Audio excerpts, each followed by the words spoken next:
Hello friends, welcome all of you once again. In last 3 videos we have seen different points in rotational dynamic topic.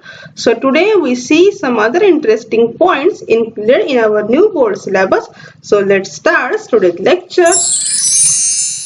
In last lecture we have started the article that is vertical circular motion. In this article we started the first point.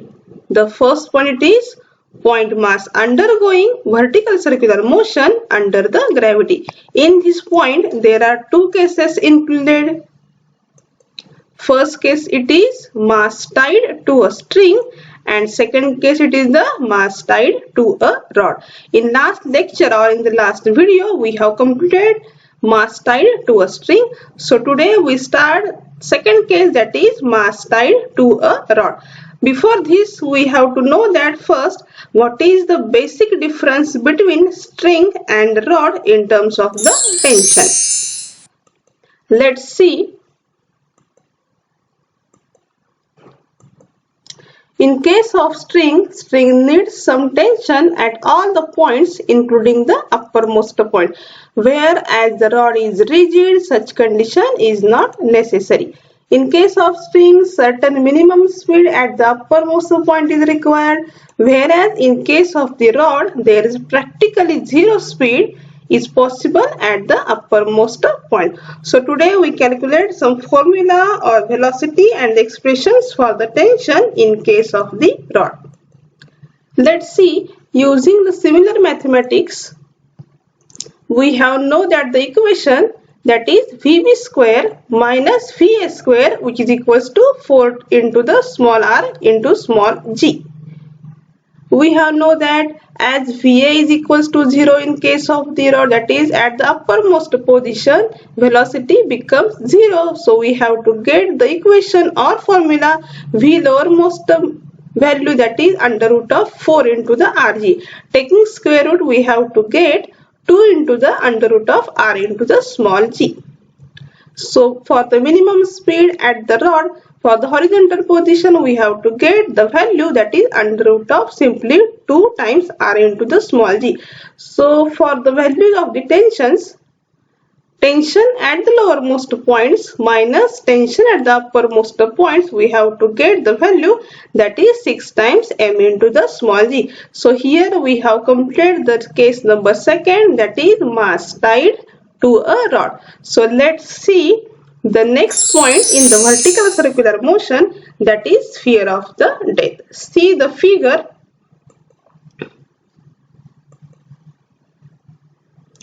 This is very popular show as we have seen in the circus. During this, as have we know, two-wheeler rider undergoes rounds inside a hollow sphere. Starting with smaller horizontal circles, they perform revolutions along vertical circles. Initially, there are nearly horizontal circles, so the linear speed is more for larger circles, but angular speed is more for the smaller circles. So let's see the third point in the vertical circular motion, that is vehicle at the top of convex over bridge. Let's see the figure.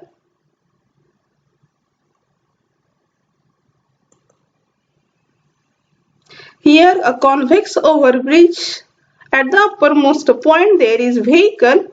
As we know that normal reaction N, which is acted in the upward vertical direction, and weight mg, which is acted in the vertically downward direction. So the forces acting on the vehicle, that is first one it is the weight mg, which is acting in vertically downward, and normal reaction, which is capital N, which is acting in the vertically upward direction. So as capital N and weight, which are oppositely directed, we have to get the equation that is mg minus capital N is equals to mv square divided by the small r. As the speed is increased, the normal reaction, that is capital N, goes on decreasing. So we have to get the equation or formula, that is n is equal to 0. So putting this value in the equation, we have to get simple formula Vmax is equal to under root of small r into the small g. So this is the vehicle at the top of a convex overbridge. We have to get the maximum speed, that is Vmax is equal to under root of simply r into the small g. So here we have completed the article, that is vertical circular motion. So let's see the new interesting article.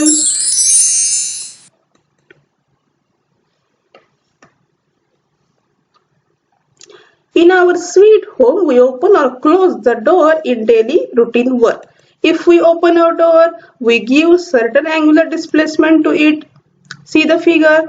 The effort for this depends not only upon the mass of the door, but also upon the distance from the axis of rotation where we apply the force.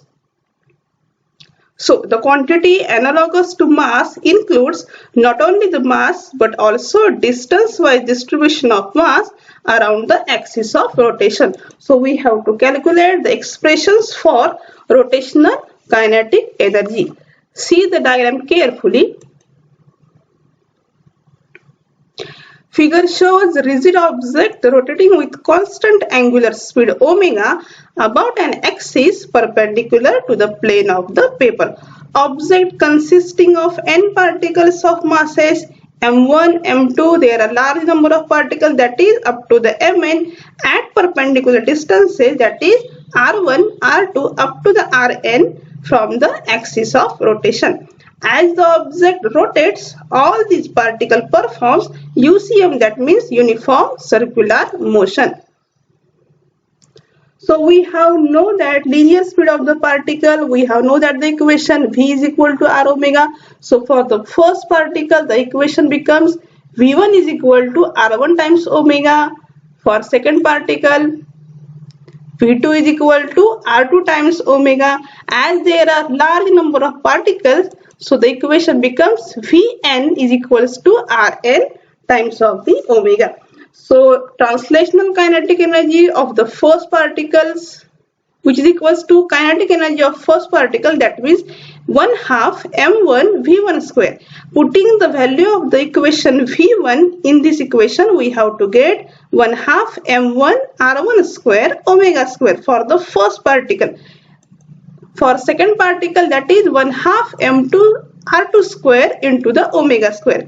So rotational kinetic energy of the object is the sum of individual translational kinetic energies. So we have to get the equation, that is rotational kinetic energy is equals to 1/2 m1 r1 square omega plus 1/2 m2 r2 square omega square up to the 1/2 mn rn square omega square. So calculating, we have to get 1/2 into the bracket m1 r1 square plus m2 r2 square up to the mn rn square outside the bracket, that is omega square. As we have to know that moment of inertia, that is summation of I is equals to 1 to n mi ri square. So putting this value in the equation, we have to get rotational kinetic energy of the object. We have to get the final formula, that is rotational kinetic energy is equals to 1/2 I into the omega square. Let's see. As we have calculated kinetic energy, that means 1/2 I omega square. As moment of inertia replaces by mass small m and angular velocity replaces by velocity small v. So we have to get the new formula, that is kinetic energy is equals to 1/2 m into the v square.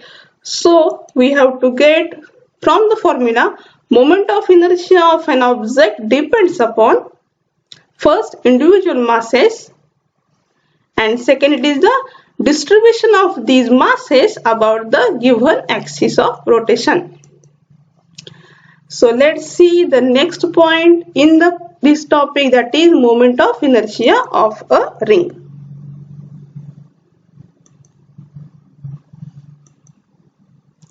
An object is called a uniform ring if its mass is situated uniformly on the circumference of a circle.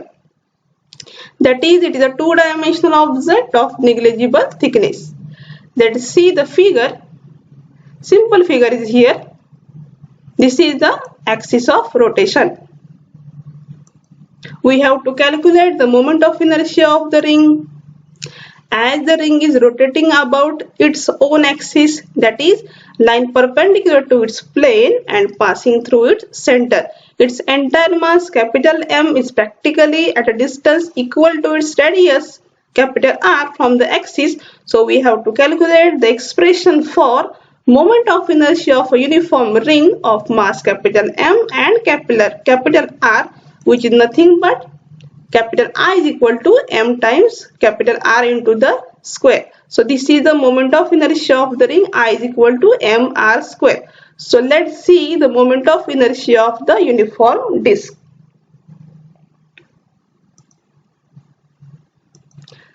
See the figure.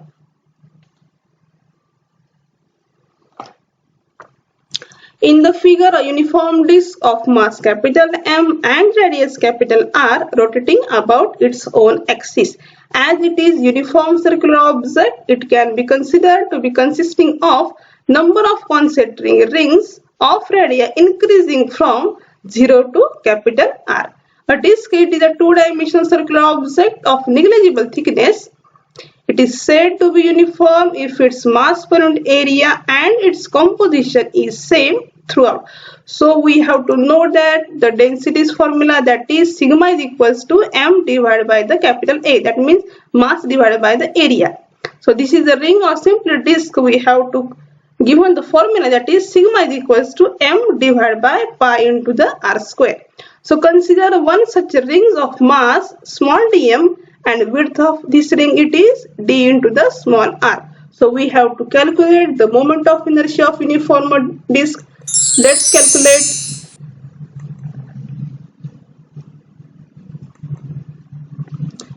Area of this ring, that is capital A, is equals to 2 pi r into the small dr. So as we know that given in the last slide, that is sigma is equals to dm divided by 2 pi r into the dr. So outside taking dm, we have to get the formula, that is dm is equals to 2 pi sigma r into the dr. As it is a ring, this entire mass is at a distance small r from the axis of rotation. So the moment of inertia of this ring, that is IR is equals to dm into the bracket r square. So the moment of inertia of the disk can be obtained by integrating from r is equal to 0 to r is equal to capital R. So we have to get the equation, that is I is equal to integration of 0 to capital R into the IR.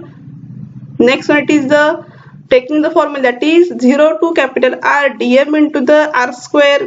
Putting the values of the dm, we have to get integration of 0 to capital R, that is 2 pi sigma r delta r into the r square. Taking outside the constant term, we have to get 2 pi sigma integration of 0 to capital R, that is r cube into the dr. So solving this equation, we have to get capital I is equal to 2 pi sigma times r raised to 4 divided by the 4.